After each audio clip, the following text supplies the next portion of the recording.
nosotros seguimos en este especial donde la salud es protagonista. Estamos hablando del cáncer de próstata y seguimos, ¿cierto?, con nuestra especialista María Paz Salinas, uróloga del Hospital Las Higueras de Talcahuano. Queremos seguir entonces ahondando y reconociendo, por ejemplo, de qué manera podemos prevenir probablemente esta patología, hacernos los exámenes de rigor desde los 45 años si tenemos alguna persona con antecedentes, ¿verdad?, de cáncer. ¿Qué otras cosas son importantes de destacar en la esfera de la prevención, doctora?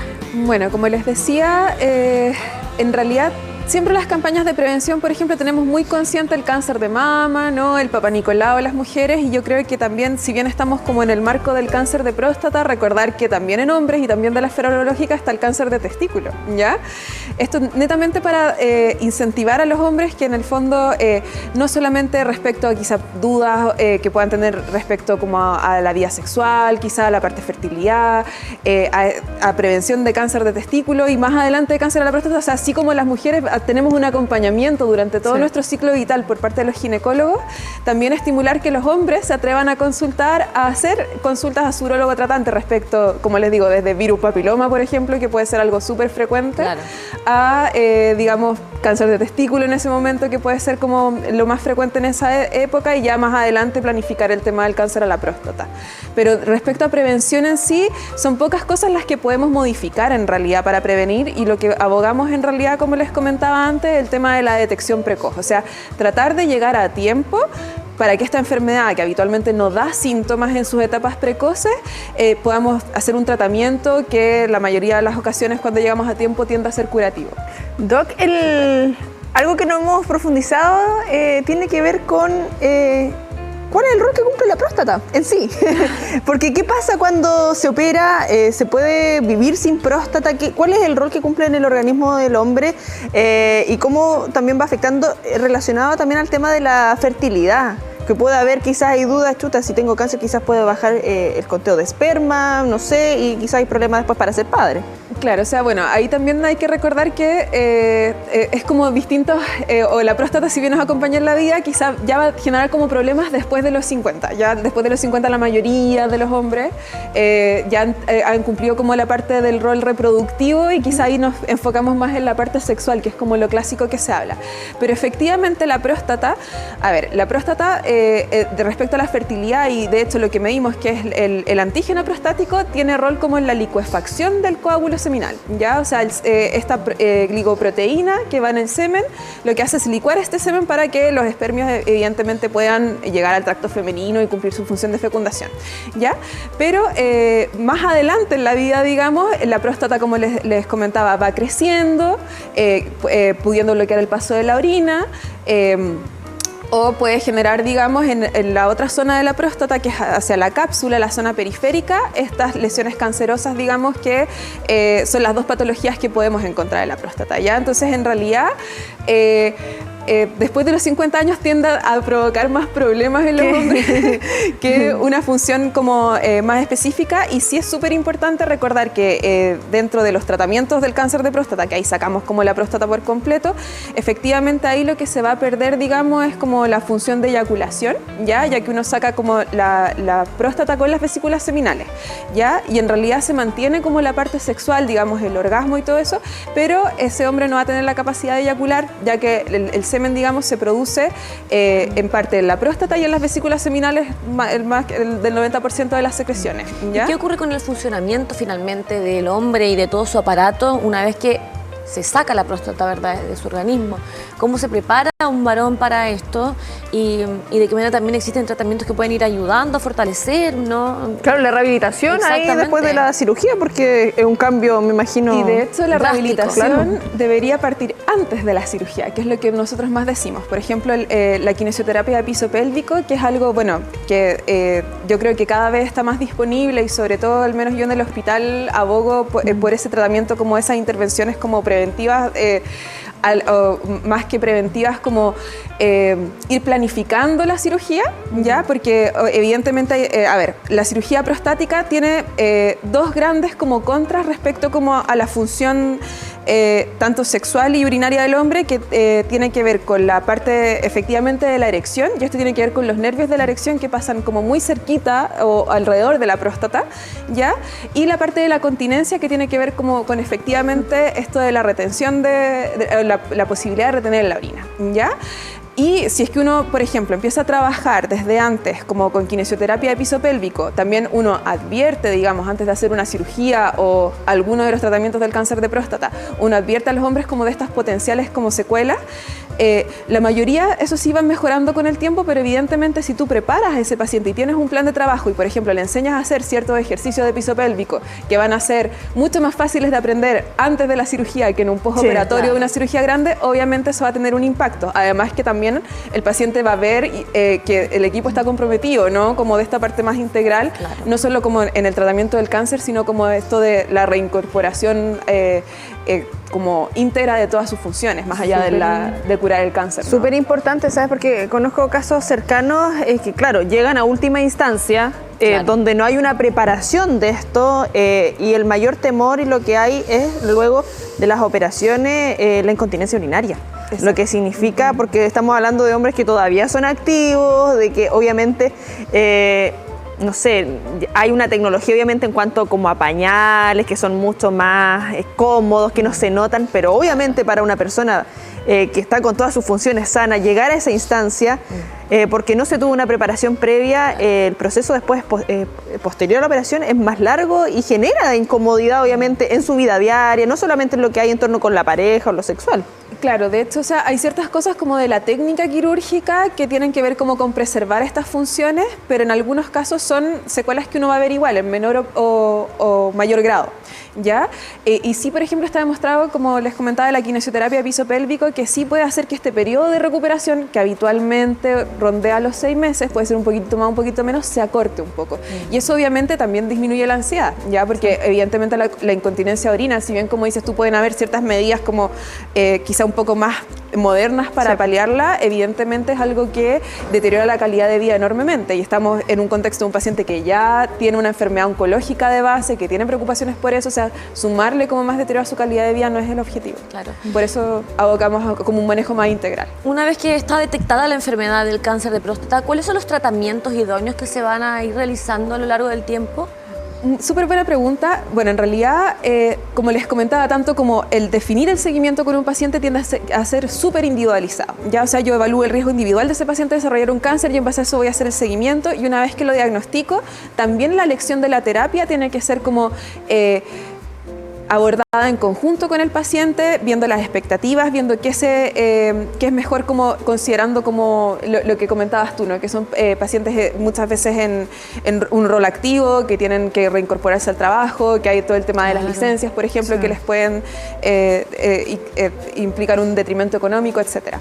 ¿Ya? Entonces, bajo ese precepto está como las características del paciente por una parte, las características del tumor, ya, porque hay ciertos tratamientos que pueden andar un poquitito mejor o peor dependiendo del tumor, y por otra parte la sobrevía, ya, como les comentaba, tanto como cuando testeamos a los pacientes o cuando definimos el tratamiento, tratamos de que obviamente en esta evaluación integral de este hombre, que si su sobrevida es mayor a 10 años del momento del diagnóstico, idealmente ofrecemos una terapia curativa, y dentro de las terapias curativas están bueno, hay terapias ablativas, terapias locales que van a tratar localmente al tumor, ya que en realidad acá en la región no se utilizan mucho, están más en estudio, que serían como HIFU o braquiterapia, ya, como les digo, estas son terapias que son más bien ablativas, térmicas, que van solamente a tratar como la lesión, ¿sí?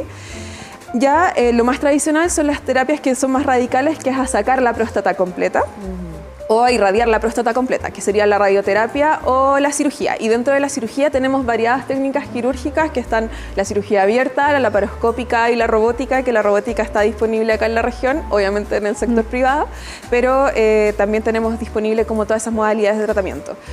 En los casos más avanzados que llegamos tarde, no necesariamente significa que no podamos hacer algunas estrategias. En algunos casos muy seleccionados uno podría hacer como cirugías, ya en un setting más de rescate, o se podría hacer radioterapia. Y además, bueno, en cáncer de próstata tenemos la hormonoterapia, que es una inyección, digamos, que lo que hace es bloquear la testosterona.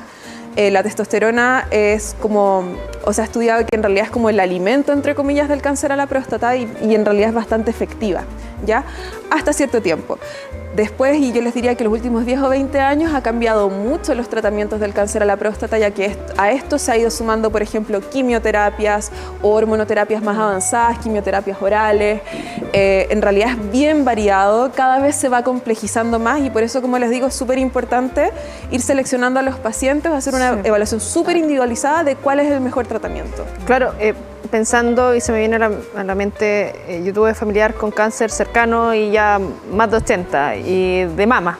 Entonces, claro, fue como no vamos a hacer cirugía, vamos a hacer tratamiento hormonal.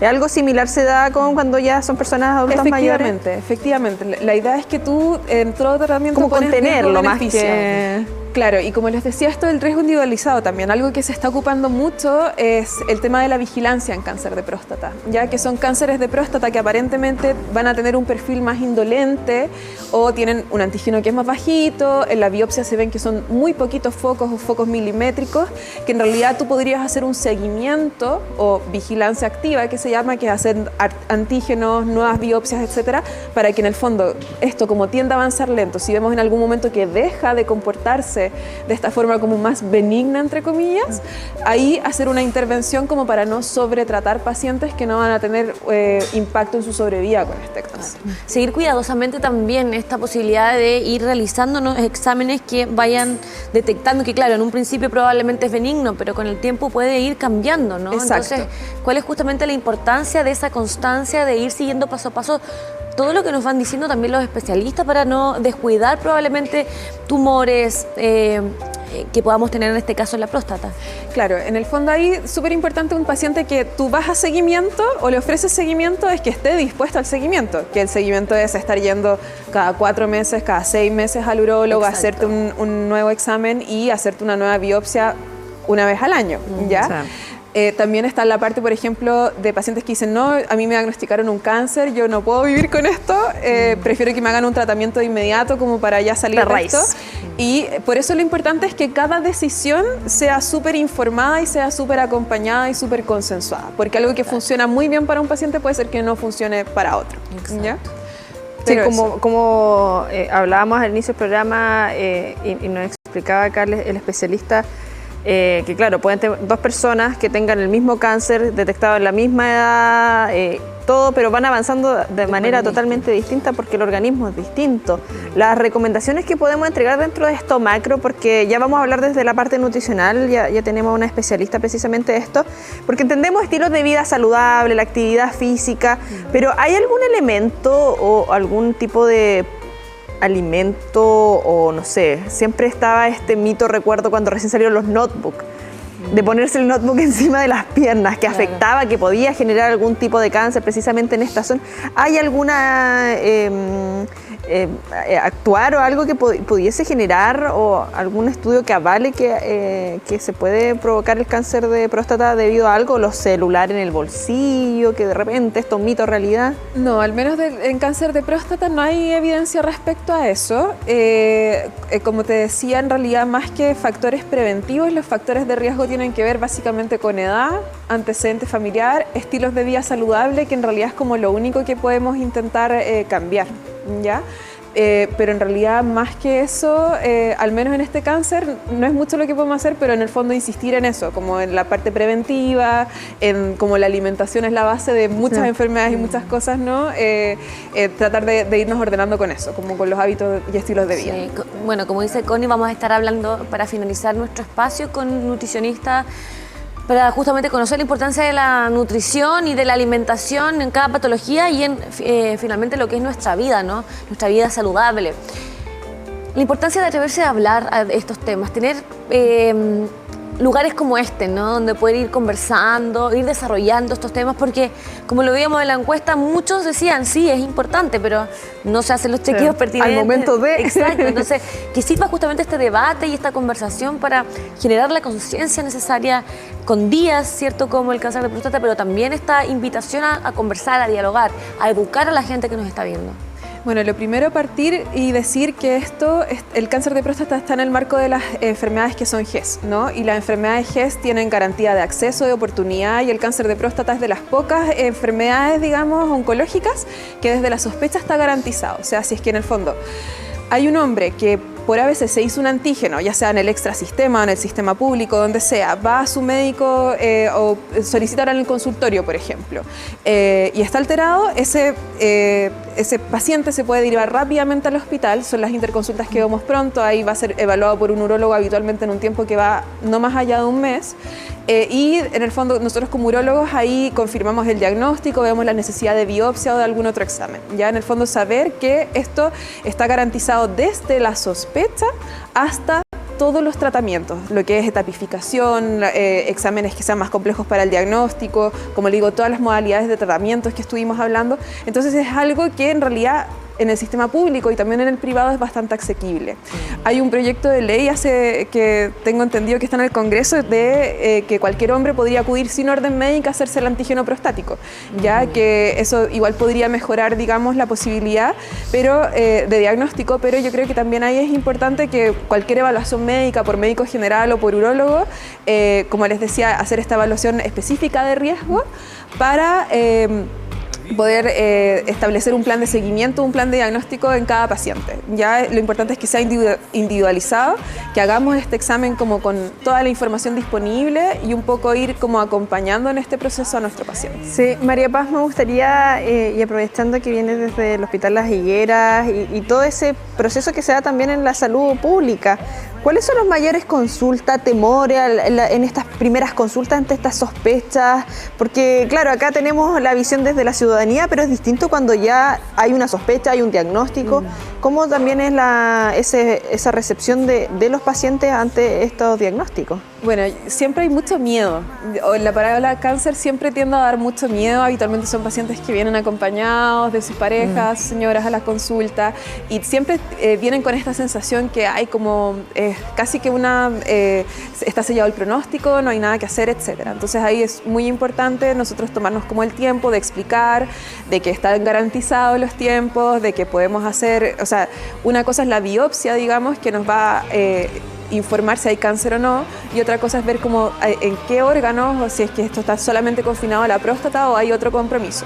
Y en base a eso ir generando o creando como las pautas de tratamiento.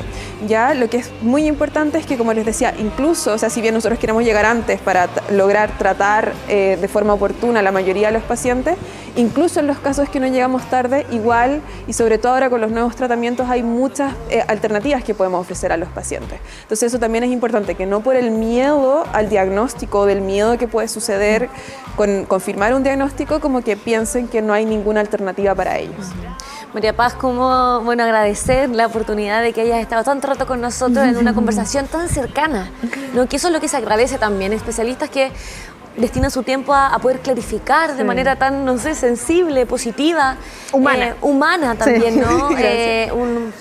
Una patología que probablemente puede ser muy compleja y que hay que saber conversar, hay que saber justamente detectar desde esa mirada, ¿no? Desde lo humano que debe de ser la medicina. Así que muchas gracias por estar con nosotros hoy día, te lo agradecemos mucho. Gracias a ustedes. Sí, uno entiende a veces el área de la salud, quienes tenemos cercano el área de la salud, que bueno, entre el día a día, claro, de repente, se va perdiendo un poquito de sensibilidad, pero se agradece que te hayas dado el tiempo y bueno, esto es divulgación científica igual, de una u otra manera, ya que conectamos con lo que estaba pasando con la ministra de Ciencia y en nuestro rol también como medio de comunicación. Así que María Paz, ahí tenés la oportunidad más adelante para que nos puedas acompañar con otras temáticas. Claro que sí, muchas gracias. Estaremos esperando.